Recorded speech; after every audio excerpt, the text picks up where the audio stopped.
शाम का समय। अपने कमरे में माँ बिस्तर पर लेटी थी। आज उसके हाथ कांप रहे थे, चेहरा पीला पड़ चुका था। गीता उनके पास बैठकर उनका सिर दबा रही थी। माँ जी, आज आप बिल्कुल भी ठीक नहीं लग रही हैं। चलिए अस्पताल चलते हैं। नहीं, जरा सी थकान है। सीता से कहो तुलसी का काढ़ा बना दे। मैं बना लाती हूँ माँ जी, लेकिन मुझे लगता है अब देरी नहीं करनी चाहिए। तभी अमन कमरे में आता है। गीता ठीक कह रही है माँ, आपकी हालत ठीक नहीं है। मैं भैया को बुलाता हूँ। रवि भी बूढ़ी माँ के पास आ जाता है। क्या हुआ माँ को? रवि जी, अचानक से माँ के हाथ पैर ठंडे हो गए हैं और इन्हें सांस लेने में भी तकलीफ हो रही है। चलो देर मत करो, गाड़ी निकालो अमन, माँ को तुरंत अस्पताल ले चलते हैं। दोनों भाई माँ को लेकर अस्पताल पहुँचते हैं। अस्पताल का इमरजेंसी वार्ड। डॉक्टर माँ को स्ट्रेचर पर लेकर अंदर ले जाते हैं। दोनों भाई बाहर बेचैन खड़ी थी। गीता और सीता पास में चुपचाप बैठी थी। आप बहुत देर से लाए हैं। इनकी हालत पहले ही बहुत बिगड़ चुकी थी। इन्हें कार्डियक अटैक हुआ था। क्या मतलब डॉक्टर साहब? हमें खेद है, आपकी माँ अब इस दुनिया में नहीं रही। सन्नाटा छा जाता है। सीता रोने लगती है। गीता की आंखों से भी आंसू बहती हैं, लेकिन वो संयमित रहती है।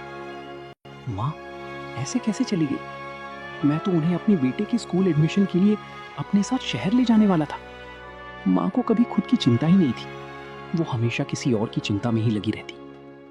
इसके बाद दोनों भाई और गांव के कुछ बुजुर्ग मिलकर बूढ़ी माँ का अंतिम संस्कार कर देती हैं। शाम को कुएं पर गांव की औरतें आपस में बात कर रही थी।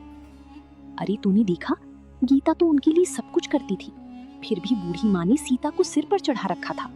जब भाग्य फूटे हो तो अपना भी पराया हो जाता है। अब ये सच आज तक किसी से छुपा है?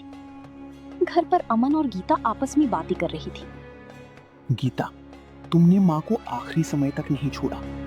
उन्होंने तुम्हारे लिए कभी कुछ अच्छा नहीं कहा, फिर भी तुम माँ को इतना अच्छा समझती हो। मैंने माँ को माँ की तरह चाहा, पर उन्होंने मुझे बेटी की तरह नहीं। फिर भी मैं अपनी इंसानियत नहीं खो सकती थी।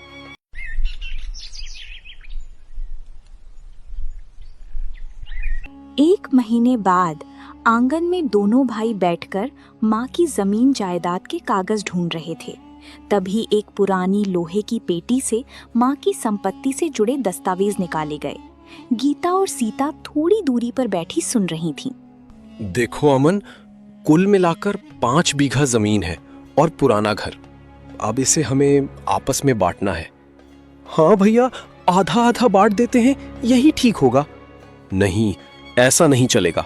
मेरा परिवार बड़ा है, मेरा बेटा है, आगे उसका भविष्य भी देखना है।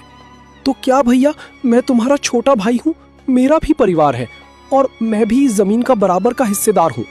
सुन, माँ मरने से कुछ दिन पहले मुझसे बोली थी कि अमन की कोई संतान नहीं है, तेरे जिम्मे ही सब कुछ रहेगा, इसीलिए तुझे सिर्फ 20% हिस्सा मिलेगा। भैया, माँ ने मुझसे ऐसा कुछ नहीं कहा और ना ही उन्होंने कुछ लिखकर छोड़ा है। अगर ये बात सच थी तो आपने पहले क्यों नहीं बताया? माँ को लिखना नहीं आता था, लेकिन उन्होंने मुंह ज़बानी कहा था। अब तू माने या ना माने, मुझे तो 80% हिस्सा चाहिए। इतना सुन गीता और अमन अपने कमरे में चली जाते हैं। अब तो आ भी नहीं रही जो सच का फैसला कर सके, और आपके भैया इतने चालाक हैं कि वो आपकी कोई बात नहीं चलने देंगे। मैं झगड़ा नहीं चाहता गीता, पर अन्याय भी नहीं सह सकता। माँ के पक्षपात ने भैया को लालची बना दिया। अमन, अब फैसला तुम ही करना होगा। अन्याय सहने वाला भी उतना ही दोषी होता है जितना कि करने वाला। उधर सीता और रवि खुशी से आपस में बातें कर रहे थे। आपने सही किया जो जमीन का 80% अपने पास रखा। यदि हम उन्हें बराबर का हिस्सा देते तो हमें क्या बचता? हाँ, मैं बड़ा हूँ और जमीन का ज्यादा हिस्सा रखने का हक मुझे ही है।